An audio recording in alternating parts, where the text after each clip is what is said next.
Bitcoin coştu. Evet, tam anlamıyla coştu. Dün ABD'den gelen tarım dışı istihdam verisiyle birlikte Bitcoin'in artık 56 bin dolara düştüğü o seviyeden güzel bir sıçrayış yaptığını ve 64 bin doları zorladığını gördük. Ve şu anda Bitcoin'de acaba dibi gördük mü? Dibi görüp bundan sonra artık 100 bine doğru gereken hareketi yapacak mıyız? Bütün bunları bu videoda konuşacağız. Ek olarak da bu videoda 6 tane kripto paranın güzel alım seviyelerini sizlerle paylaşacağım. Bomba gibi bir video olacak. Hızlıca videoya başlayalım. Evet, tekrardan selamlar. Çok hızlı bir video olmasını istiyorum. Hiç vakit kaybetmek istemiyorum. Gördüğünüz üzere piyasada baya güzel yeşillikler görüyoruz. Özellikle WIF, Doge, Pepe gibi meme coinler çok güzel hareketler yapıyor. Geçtiğimiz haftalarda bunu sürekli paylaştım. Özellikle meme coinlerde ve game coinlerde çok düşük fiyatlarla karşı karşıyaydık. Hala çok düşük fiyatlar olduğunu düşünüyorum. Ve bunlar gerçekten önümüzdeki 1-1,5 sene içerisinde bedava fiyatlar olarak kalacaklar. O yüzden ben bu zamana kadar, şimdi Bitcoin'in de göstereceğim zaten sizlere, şu an 63.800 dolar seviyelerinde. Dün gelen tarım dışı istihdam verisi neden çok önemli? Şöyle açıklayayım. Normalde Bitcoin'deki düşüşün sebebi FED faiz kararlarında faiz indiriminde biraz gecikmeye yol açılacağını öngörmüştük. Yani bütün piyasalar bu konuda hemfikirdi. Bu faiz indiriminin Kasım ayına kadar ertelenebileceğini düşünüyorduk. Ancak şu anki durumda Eylül ayında bir indirim gelebileceğini ve faiz indirimlerinin sayısının artabileceğini düşünüyoruz. Piyasalar genel olarak bu kanıda olduğu için global piyasalarda da Bitcoin'e de güzel bir yükseliş gördük. Aynı zamanda dominans da Bitcoin'e geçtiğimiz günlerdeki gibi çok yüksek seviyelerde olmadığından dolayı altcoin'lerde de güzel seviyeler görmekteyiz. Şimdi gelin hızlıca Bitcoin'i bir grafik üzerinden inceleyelim. Evet, Bitcoin'de 4 saatlik grafikteyiz. Gördüğünüz üzere düşen trendimiz kırıldı. Burada çok kritik olan bölge 64.000 seviyesindeki bu kırmızı kutu arkadaşlar. Bu kırmızı kutuyu eğer kırabilirse öncesinde yine bu kırdığı düşen trende bir retest de gerçekleştirebilir ki bu çok güzel bir sinyal olacaktır bizim için. Çok güzel bir giriş sinyali olacaktır. Buradan da yeni girişler yapılabilir. Eğer bu kırmızı kutuyu kırmayı başarırsa zaten 68.000-70.000 dolarlara kadar tekrar çıkacaktır ve bu seviyelerde de artık güzel bir akümülasyon süreci bizi bekliyor. Dominansa da baktığımız zaman %55 seviyelerine yakın. Bu seviyelerde olması altcoin'leri biraz zorluyor ama Bitcoin yükselsin yeter ki o bize yeter. Zaten dominans, yani Bitcoin yükseliyorsa çok da problem yaratmayacaktır. Elbet dominansın yine düştüğü seviyelere yakalayacağız arkadaşlar. Dominansın özellikle de %55'i aştığı seviyeler altcoin alımı için daha uygun zamanlar bizim için olacaktır arkadaşlar. Genel olarak bu şekilde söyleyebilirim. Şimdi gelelim ilk coin'imiz hangisi ve hangi seviyelerden almayı ben tercih ediyorum, niye alıyorum, onları da hızlıca inceleyelim. Arkadaşlar ilk olarak BNB, Binance Coin. Şu anda çok büyük bir kar bekleyen varsa girmesin. Neden? Peki ben neden alıyorum? Hani çok büyük kar bırakmayacaksa ben neden giriyorum? Çünkü arkadaşlar Binance'te bu arada bir kampanya veya tanıtım sponsorlu bir şey değil. Binance launch pool'lar düzenliyor ve bu düzenlediği launch pool'larla BNB çok güzel fiyatlanıyor. Bakın burada hep böyle yaptığı iniş çıkışların sebebi launch pool'un başlaması ve bitmesi. Launch pool'a katılmak için BNB'niz olması gerekiyor. Doğal olarak da launch pool başladığı zaman veya başlayacağı zaman herkes BNB alımı yapıyor ki launch pool'da pasif gelir elde etsin. Bu da BNB'yi güzel bir şekilde yükseltiyor. Burada düşen trendi kırdığını görüyoruz. Buradaki kırmızı, ince kırmızı kutu, yani 587 dolar seviyesi BNB için 10 numara bir destek bölgesidir arkadaşlar. Dediğim gibi çok yüksek kar beklentileriniz varsa önermem. Çünkü şuradan, yani BNB'nin buradan yapacağı en fazla yükseliş, hani şuradan mesela 644 dolar seviyelerine çıksa %10'luk bir yükseliş olacaktır. Uzun vade için tabii ki daha güzel yükselir ama şu anda kısa vade için çok ciddi bir yükseliş beklentiniz olmasın. Bugün Telegram grubunda da paylaştım. BNB'de böyle bir long sinyali verdim arkadaşlar. Telegram grubuna da açıklama kısmından gelebilirsiniz. Aynı zamanda VIP grubumuzda da düzenli işlemler, spot alımlar, farklı analizler paylaşıyoruz. VIP gruba girmek için de yine hem ücretsiz grubumuz hem de ücretsiz ama farklı şartlarımızın olduğu bir de VIP grubumuz var. Oraya da herkesi bekliyorum. Bütün detaylar açıklamada yer alıyor. İkinci coin'imiz arkadaşlar WIF. WIF'te biliyorsunuz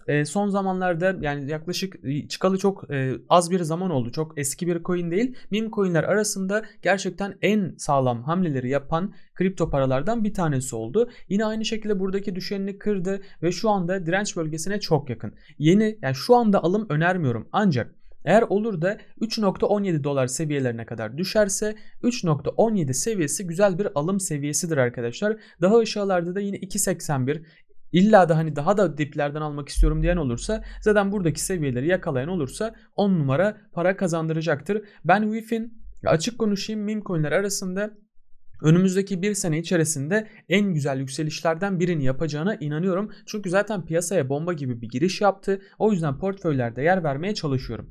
Üçüncü sırada Soil var arkadaşlar. Soil yine bugün Telegram grubumda paylaştım. Zaten RWA projeleri arasında, Gem coinler arasında, yani Gem RWA projeleri arasında en sevdiklerimden bir tanesi. Daha önce paylaşmıştım ve 5x'e yakın bir kar bırakmıştı. Şu anda tekrar uzun zamandır düşmeye devam ediyordu. Çünkü piyasadaki düşen trend özellikle piyasa değeri düşük olanları çok kötü etkiliyordu. Ama Soil buradan yani o da aslında nasibini güzel bir şekilde aldı maalesef. Ama bu düşen trendi kırdı ve 2 dolar seviyelerinden yakalayabilen olursa, yakalayabilirseniz kesinlikle değerlendirilebilir diye düşünüyorum. Elbette yatırım tavsiyesi değildir. Elbette ki şu anda Bitcoin tamamen bütün düşüş ihtimalleri iptal oldu. Asla 52.000'i görmez demiyoruz. Ancak şu anda bir akümülasyon süreci bekliyoruz. Bu akümülasyon sürecinde kısa vadeli altcoin'lerde güzel yükselişler yaşayabileceğiz gibi duruyor arkadaşlar. O yüzden Soil'de şu anda direnç bölgesi olarak burada 2.41 seviyesini söyleyebiliriz. Genel olarak da alım için 2 dolar seviyesi, biraz daha aşağılarda 1.77, 1.78 veya 1.80 seviyeleri Soil'de değerlendirilebilir arkadaşlar. Soil'i bu arada Binance'te, Paribu'da falan bulamazsınız. Gate.io'da var arkadaşlar. Gate.io'da çok güzel bir işbirliğimiz var. Gate.io ile şu anda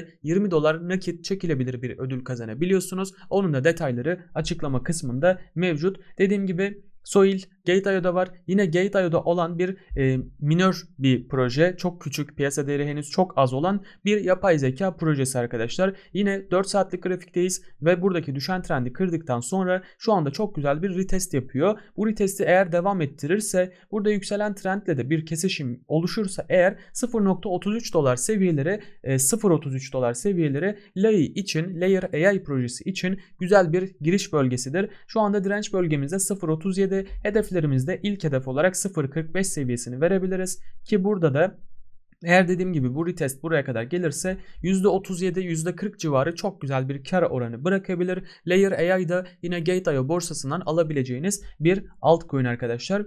Sırada Dimension var. Dimension'ı da aynı şekilde Telegram grubunda zaten setup'ımızı paylaşmıştık. Şu anda genel görünümü bu şekilde. Düşen trendini henüz kıramadı. Ya burada minor bir trend var, düşen trend, ve buraya gelmesi durumunda tekrar bir tepki alıp özellikle 3.37 dolar seviyesini aşması durumunda bence hedefleri sırasıyla 3.48, 3.83 ve 4.18 seviyeler olacaktır. Burada dediğim gibi kritik seviye buradaki düşen trendi kırabilmesi arkadaşlar. Dimension'ı ben şu anda bu şekilde takip ediyorum. Sırada W var. Wormhole arkadaşlar çok güzel bir proje. Geçtiğimiz çok kısa bir süre önce piyasaya sürüldü ve çok da iyi bir airdrop paylaştı. Airdrop duyurdu. Bundan kaynaklı açıkçası piyasaya kötü bir dönemde girmesinden dolayı ben Wormhole'un piyasa toparladığı zaman güzel şeyler başarabileceğine inanıyorum. Şu anda direnç bölgesi olarak buradaki Fibonacci, ya Fibonacci değil aslında 0.5, yani tam buradaki seviyeden en alt seviyeye kadar bir Fibonacci çizdiğimiz zaman tam yarı seviye.